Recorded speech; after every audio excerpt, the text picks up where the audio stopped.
Hello, I wanted you to see my face while I finished. Mary Poppins Comes Back by P.L. Travers. It's the 10th chapter, Merry-Go-Round. Mary Poppins has left. She has gone up into the sky on a merry-go-round. She has left behind a picture of her with all of the Banks children, and we pick up after the page break. I say, I say, I say! Mr. Banks came running up the path and burst in at the front door. Hi, where's everybody? He shouted, running up the stairs 3 at a time. Whatever's the matter? Said Mrs. Banks, hurrying out to meet him. The most wonderful thing, he cried, flinging open the nursery door. A new star has appeared. I heard about it on the way home, the largest ever. I've borrowed Admiral Boom's telescope to look at it. Come and see. He ran to the window and clapped the telescope to his eye. Yes, yes, he said, hopping excitedly. There it is, a wonder, a beauty, a marvel, a gem. See for yourself. He handed Mrs. Banks the telescope. Children, he shouted, there's a new star. I know, began Michael, but it's not really a star. It's... You know, and it isn't. What on earth do you mean? Take no notice, he's just being silly, said Mrs. Banks. Now, where is this star? Oh, I see. Very pretty, quite the brightest in the sky. I wonder where it came from. Now, children.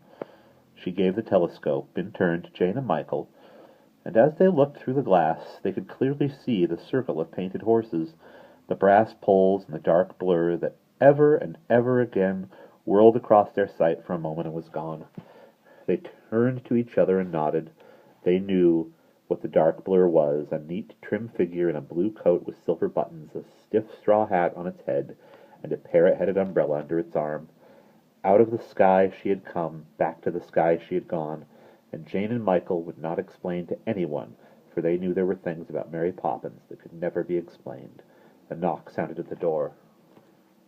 Excuse me, ma'am, said Mrs. Brill, hurrying in, very red in the face, but I think you ought to know that there Mary Poppins has gone again. Gone? Said Mrs. Banks unbelievingly. Lock, stock, and barrel gone, said Mrs. Brill triumphantly, without a word or a by your leave, just like last time.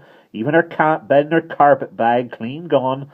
Not even her postcard album as a memento, so there. Dear, dear, said Mrs. Banks, how very tiresome, how thoughtless, how... And George! She turned to Mr. Banks. George, Mary Poppins is gone again. Who? What? Mary Poppins? Well, never mind that. We've got a new star. A new star? A new star won't wash and dress the children, said Mrs. Banks crossly. It will look through that window at night, cried Mr. Banks happily. That's better than washing and dressing. He turned back to the telescope. Won't you, my wonder, my marvel, my beauty, he said, looking up at the star.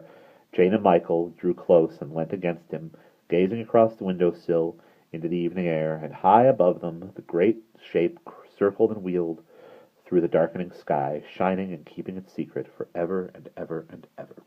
And that's the end of Mary Poppins Comes Back. If you love it and beg and plead, I mean, you don't really need to beg and plead, just say, hey, could you get on reading us the next book, which is called Mary Poppins Opens the Door, which I own a copy of. I will happily get on that. I have some other requests I need to get to first, so I hope you enjoyed this reading of Mary Poppins Comes Back.